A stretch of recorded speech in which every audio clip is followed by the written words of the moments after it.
મહત્વના સમાચાર અમદાવાદના હાટકેશ્વર બ્રિજને લઈને મોટા સમાચાર હાલમાં સામે આવી રહ્યા છે। ફરી એક વખત હાટકેશ્વર બ્રિજ તોડવા માટે ટેન્ડર બહાર પાડવામાં આવ્યું છે।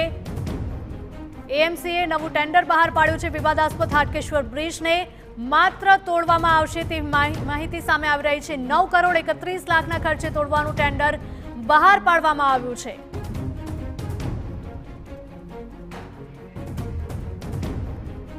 हमारा संवाददाता जिग्नेश पटेल लाइव जोड़ाई गया है વધુ અપડેટ સાથે। जिग्नेश, જણાવશો કે હાટકેશ્વર બ્રિજ કે જે સતત વિવાદમાં રહ્યો છે અને હવે આ બ્રિજ ફક્ત તોડવામાં આવશે અને નવું ટેન્ડર પણ બહાર પડ્યું છે, શું વધુ અપડેટ?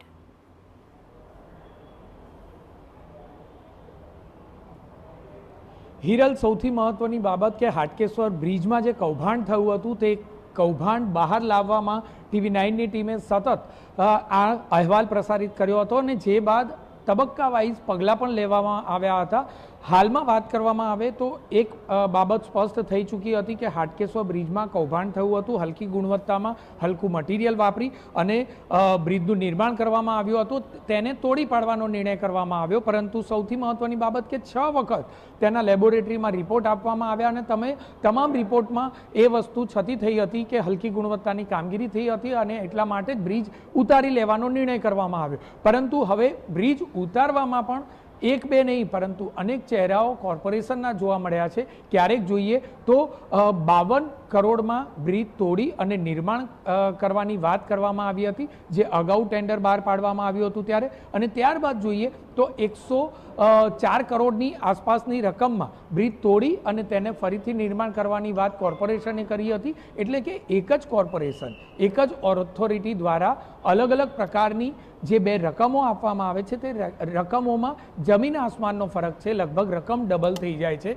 આખરે કયા ધારાધોરણ હેઠળ બ્રિજ તોડવા અને નિર્માણ કાર્ય માટેની વાત કરવામાં આવે છે તે સૌથી મોટો પ્રશ્ન છે। સાથે જ જોઈએ તો જે રીતે બ્રિજનું નિર્માણ થયું હતું તે નિર્માણ ત્યારે 40 કરોડના ખર્ચે હાટકેશ્વર બ્રિજનું નિર્માણ થયું હતું અને તેને તોડી પાડવાનો ખર્ચ જોઈએ તો હવે નોંધપાત્ર રીતે વધુ આવી રહ્યો છે। જ્યારે બ્રિજ તોડવા અને બનાવવાનો જે ખર્ચ છે તે જે તે સમયે 58 કરોડ રૂપિયામાં રકમ નક્કી કરવામાં આવી હતી, પરંતુ હવે મૂર્ખામી ભર્યું કાર્ય અમદાવાદ મ્યુનિસિપલ કોર્પોરેશનના સત્તાધીશો કરી રહ્યા છે। કારણ કે જ્યારે કોઈ પણ બિલ્ડિંગ તોડવાનું હોય, કોઈ પણ સ્ટ્રક્ચર તોડવાનું હોય તો કોઈ પણ કબાડી માર્કેટના વ્યક્તિ અથવા તો તેને તોડનાર કંપની સામે ચાલીને પૈસા આપતી હોય છે। પરંતુ આ કિસ્સામાં 10 કરોડ રૂપિયા કોર્પોરેશન તોડવા માટે, હાટકેશ્વર બ્રિજ તોડવા માટે કોર્પોરેશન જે તે એજન્સીને આપશે તે પ્રકારનું ટેન્ડર બહાર પાડ્યું છે। આખરે કોના લાભાર્થે, કોના ઈશારે અને કોને ફાયદો કરાવવા માટે થઈ અને કોર્પોરેશને આ નિર્ણય લીધો છે